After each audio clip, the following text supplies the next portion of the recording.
Hey guys, so for a long time I've been interested in alternate history scenarios. So one day I thought to myself, why don't I make one? So here I am now, presenting to you the alternate history of Eastern Rome. The scenario will begin in 1453 and end in 1815, but keep in mind this will be heavily condensed. I'll make a more detailed series in the future if I get the chance, but for now, in this video, we'll be covering the first few years from 1453 to 1501. Our story begins with the miraculous victory of the Roman army during the siege of 1453. Mehmed was forced to go to Anatolia to deal with a huge revolt and a foreign invasion, leaving the Balkans defenseless for the most part. Constantine XI sends a trusty general Vetranus to reconquer Greece and some bits of Anatolia. Vetranus excels in this and brings back huge sums of money to the empire from Adrianople after its recapture. Constantine looked inwards and chose to fight corruption that had plagued the empire for centuries. He did this by employing a man named Nicias to serve as his messaging, replacing Loukas Notaras from said position. Loukas Notaras gets really jealous about this, despite being awarded a private island and numerous fancy titles, so the ungrateful Notaras decides to orchestrate an assassination. He has Constantine murdered in front of a crowd during a play, and has himself proclaimed emperor. Vetranus hears of this and rebels, gaining the support of literally everyone. Notaras as emperor became unpopular and despised by the people in Constantinople, and so one day while he was attending business matters he was ambushed and killed by a mob. Vetranus then took power, and he had Nicias elevated to power, and so they began their reign as co-emperors. Surprisingly, they adopted the name Palaiologos, so they're Palaiologos, but in name only. The reign of Nicias and Vetranus is uneventful for the most part. The army does take back the majority of Greece and some bits of Anatolia, but their army isn't strong enough to defeat the Bulgarians, Albanians, and Serbians. After numerous failed campaigns against said powers, Gregorius demanded Vetranus to do something about insubordination in the army, and criticized the emperor's over-reliance on mercenaries. This resulted in a dispute between Gregorius and Vetranus at the imperial palace. Vetranus had Gregorius escorted out, but Gregorius took this as an arrest, and so he drew his weapon and hacked down the two guards approaching him. Gregorius was threatened to be trialed and executed, but Nicias intervened and convinced Vetranus to just strip him of his rank and prohibit him from being in the army. A few years pass, the economy is recovering, the provinces are at peace, and morale in the army is at an all-time high. Everything is nice and quiet, but it's a little bit too quiet. The silence was broken by a massive Ottoman army who were beelining for Nicaea and ambushed Vetranus' army.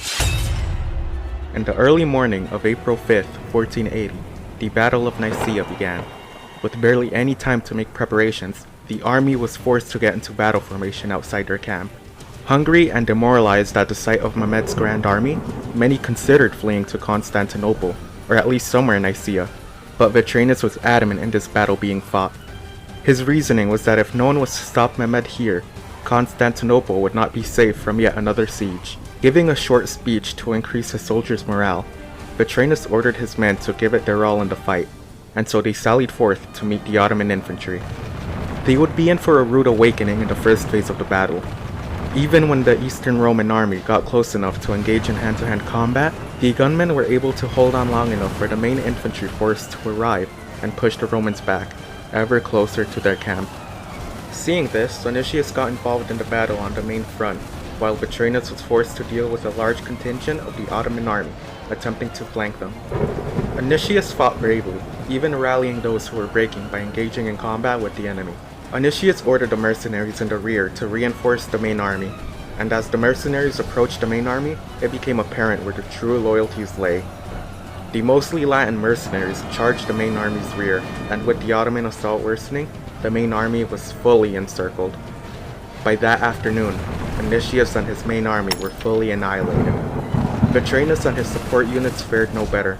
Seeing the chaos unfolding, Vetranus attempted to rally his men just one more time, but most were already fleeing, either back to their camp or to Nicaea. Their flight would be in vain, as Mehmed's cavalry was on standby and easily hacked down any fleeing man. Vetranus and his elite soldiers had no choice but to show Trum, and in doing so, seal their fates, as by then Mehmed ordered all of his Janissary units to charge the last few hundred Roman soldiers. Vetranus' last stand would also be in vain, and soon the battle would come to a close, with Vetranus being captured in battle. It is said that when Vetranus was brought in front of Mehmed, he was forced to watch the Sultan behead the already lifeless corpse of Anicius, while he struggled to free himself, as his captors taunted him.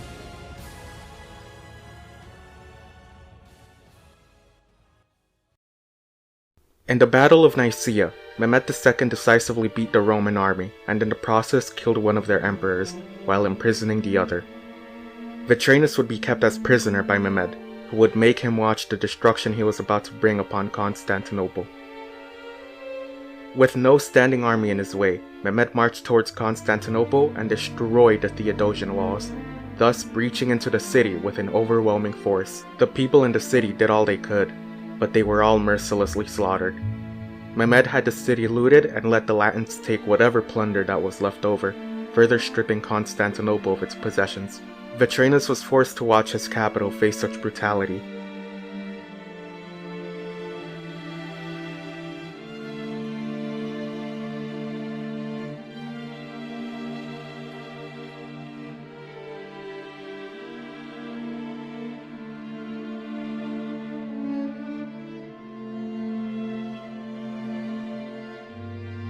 Until he too was finally executed by Mehmed himself and thrown into the Golden Horn.